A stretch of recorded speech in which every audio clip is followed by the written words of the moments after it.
आज अगर ऑपोजिशन मौजूद होती, मेरी तकरीर के दौरान शोर शराबा करती, आवाज़ बुलंद करती तो मुझे खुशी होती। वो आज यहाँ नहीं है, लेकिन मैं वो गायबाना तौर पे ये सीट्स उनकी खाली हैं, तो मैं उनको ये मैसेज देना चाहती हूँ कि मैं उन सब की भी वज़ीर आला हूँ जिन्होंने मुझे वोट दिया, और मैं उन सब की भी वज़ीर आला हूँ, उनकी बेटी हूँ, उनकी बहन हूँ जिन्होंने मुझे वोट नहीं दिया।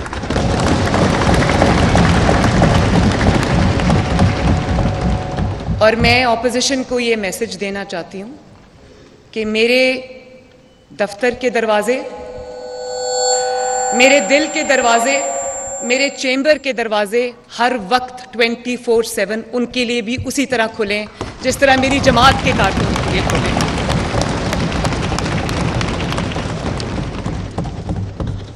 और जनाब स्पीकर, मैं मोहम्मद नवाज शरीफ साहब का, मोहम्मद शहबाज शरीफ साहब का, अपनी पूरी जमात का, अपने एक एक MPA का, अपने एक एक कारकुन का शुक्रिया अदा करती हूँ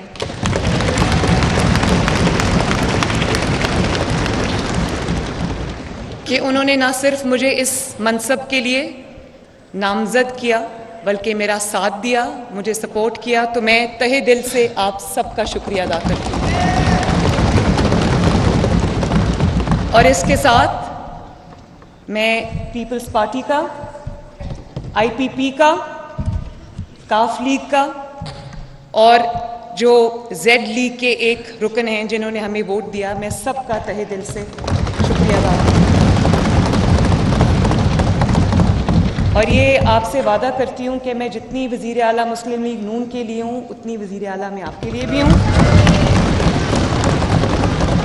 और आप सबके साथ मिलके एक ड्रीम टीम की तरह मैं काम करना चाहती हूँ। मेरे दरवाजे आप सबके लिए खुले हैं। और मैं उसके बाद पाकिस्तान के, पंजाब के अवाम का भी शुक्रिया अदा करना चाहती हूँ जिन्होंने इस मनसब के लिए मुझे नामज़द किया। और ये हर सियासी कारकुन जो एक जिद्दोजहद से गुज़र कर किसी मकाम तक पहुँचता है, मेरा यहाँ पर मौजूद होना उस हर सियासी कारकुन की खिदमात का एतराफ़ है, उसके लिए एक शाबाश है।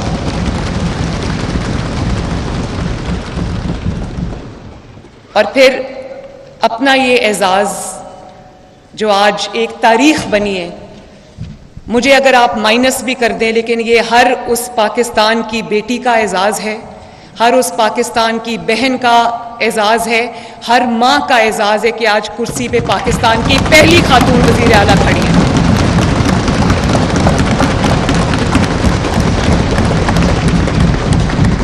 और उम्मीद करती हूँ जनाब स्पीकर, दुआ करती हूँ कि ये सिलसिला मेरे बाद भी चलता रहे और यहाँ पर कोई और खातून मेरी जगह ले जब ये ख़त्म हो।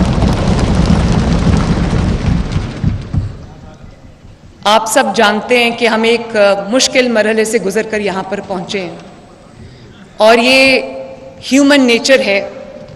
एक नेचुरल आउटकम होती है कि जब आप मुश्किलात से, मसाइब से, जुल्म का निशाना जब आप बनते हैं, इंतकाम का निशाना बनते हैं, विक्टिमाइजेशन का आप निशाना बनते हैं, तो लोग ये एक्सपेक्ट करते हैं कि आपके दिल के अंदर इंतकाम का जज्बा होगा, आपके दिल के अंदर बदले का जज्बा होगा। लोग डरते भी हैं, लेकिन मैं ये कहना चाहती हूँ जनाब स्पीकर कि मेरे दिल में किसी के लिए ना इंतकाम का कोई जज्बा है, ना बदले का कोई जज्बा है।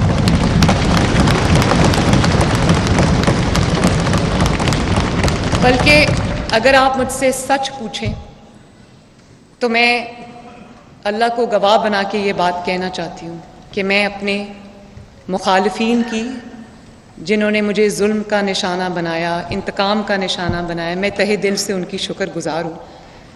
उसकी वजह यह है कि अगर वो मुझे इम्तहानात से, जिन इम्तहानात से गुज़र कर मैं यहाँ पहुँची हूँ, जिसमें डेथ सेल्स शामिल हैं, जिसमें कैद तन्हाई शामिल है, जिसमें बग़ैर किसी कसूर के कई साल अदालत की राहदारियों में धक्के खाना शामिल है, अपने सामने अपने वालिद को गिरफ्तार होते देखना शामिल है, वालिद की आंखों के सामने अपने आप को गिरफ्तार होते देखना शामिल है, अपनी माँ का गुजर जाना शामिल है।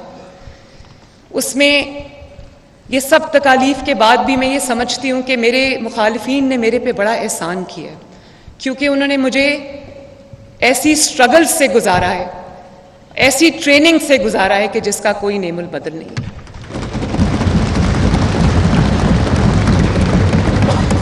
और आज जहाँ पे मैं खड़ी हूँ, इसमें उस सारे प्रोसेस का जिससे मुझे मेरे मुखालिफिन ने गुजारा है, उसका भी बहुत बड़ा अमल दखल है। तो मैं दिल से उनका शुक्रिया भी अदा करना चाहती हूँ।